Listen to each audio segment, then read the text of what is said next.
I started writing songs so that he feels okay saying ek be tran char panch chh sat or ek do teen char panch chh sat rather than 1 2 3 4 5 6 7. I started writing songs. AR is one of the most humble, humble people, humble musicians, icon that I have worked so closely with. We're friends now. Khan Sahib used to say, एक सुनने वाला लाखों के बराबर है, काफी है. So अपने लिए गाओ, अल्लाह के लिए गाओ, भगवान के लिए गाओ.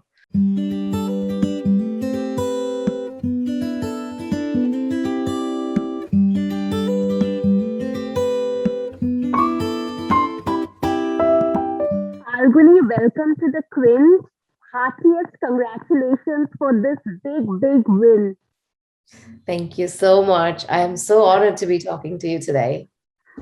So tell us, what is it like to win the first Grammy award?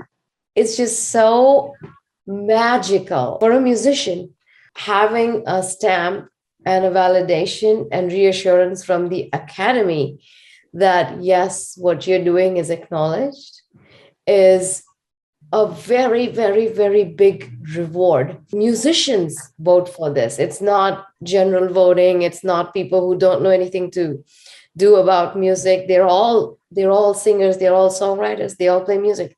So having validation from your peers gives you a satisfaction that's very deep. So I would say that my entire team has been such a blessing, and it's only a teamwork that could have gotten us this far. So, you have spoken about how your song, Crayons Are Wonderful, it tries to simplify the conversation around racial equity for a child. So, was there a specific personal instance that led you to pen this song?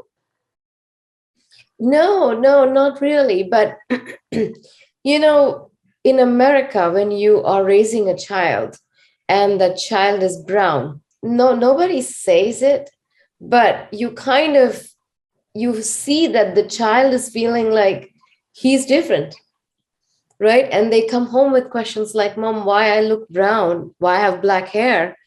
And you can see that they don't understand it quite yet, that they are not white, but there is something that they want to know, curiosity. And my child was always like, we speak Gujarati at home, right? So he used to speak Gujarati with his teachers in preschool, and they're like, what? So he would say, Mom, nobody else speaks this language with me in school. Why do you speak this to me at home? Right? It starts there, where when you are giving your mother tongue to your child, that's where it all starts, because he's not speaking English at home. We don't speak English. We speak Gujarati, pure, strict Gujarati. And that's where it all starts. You should not be fearful or scared to show it to your peers that, yes, I speak two languages. It's something to be very proud of. I started writing songs so that he feels okay saying ek be tran char panch chh sat or ek do teen char panch chh sat rather than 1 2 3 4 5 6 7. I started writing songs, and Colorful World was also a product of just kind of telling kids that you have to accept each other with your differences. So, in 2020, three nominees of this very category, they declined the nominations to protest this lack of inclusivity. Did you see a change reflected this year? Absolutely. Every nominee is, either Latin, African, or Indian. Yes, it helped. But also, when voters listen to music that appeals to them and they love it, I think they vote with the quality of music in mind. And regardless of what background, skin color, culture you come from, if your music is talking to them, I think that's what wins. At least that's how I would vote, but I don't know what they were thinking. Well, you also have been trained by the likes of Uday Mazumdar, Sultan Khan. So take us back to that journey of yours. Oh, I was born and raised in India, Mumbai, right? And I think the formative years that I have in India formed me, because I was so blessed to inherit Indian classical music from Ustad Sultan Khan and learn from Koni Munshi, a Thumri disciple of Siddheshwari Devi. I think childhood, when you are surrounded with legends and musicians of this caliber, they don't only teach you music, they teach you way of life. So for instance, the first nomination I got and I never won. But my Khan Sahab, my teachers, Uday Bhai Khan Sahab, and Komadi Auntie, Kishori Amunkar Tai, always told me to move forward. They said, be like a river, keep flowing. It's not only the music that I learned in India, but the values of Gita, the teachings of Bhagavad Gita. I'm a staunch Hindu. So I believe I grew up in temples, my family was very traditional. And I really listen to Gita and try to incorporate that in my work as well. Like karm karo, phal ki chinta mat karo. That's my motto. And I practice. I was very studious. I used to practice a lot, 16 hours a day for 10 Oh my years or more. God. Yeah, I did a lot of chillas and I was very focused. So I think they're teaching me how to live my life as a musician, not just be a musician, but live with notes every day gives you positivity. Pretty early on, you were pretty much decided that you are going to follow this path, right? Absolutely, yes. Because at 6 years, I got into an accident and I was injured because of I fell down in bike accident. Okay. So my pain in my body was so much that I was screaming in the hospital when I was 6. My mother said, "Don't scream, sing. Change your energy from screaming to singing." And then I started singing in that hospital bed and I never stopped. That was when I decided that if music can make me feel so good at my worst headache, at my worst trauma, I think I want to do this. Yes, absolutely.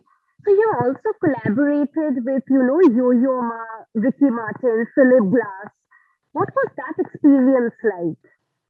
It was surreal. Like now that I look back, in the early 2000s, there were not many Indian musicians who were performing or it was South Asians who were not all that in the limelight for entertainment. You could find doctors, lawyers, and professionals like that, but we were not in the entertainment field that much.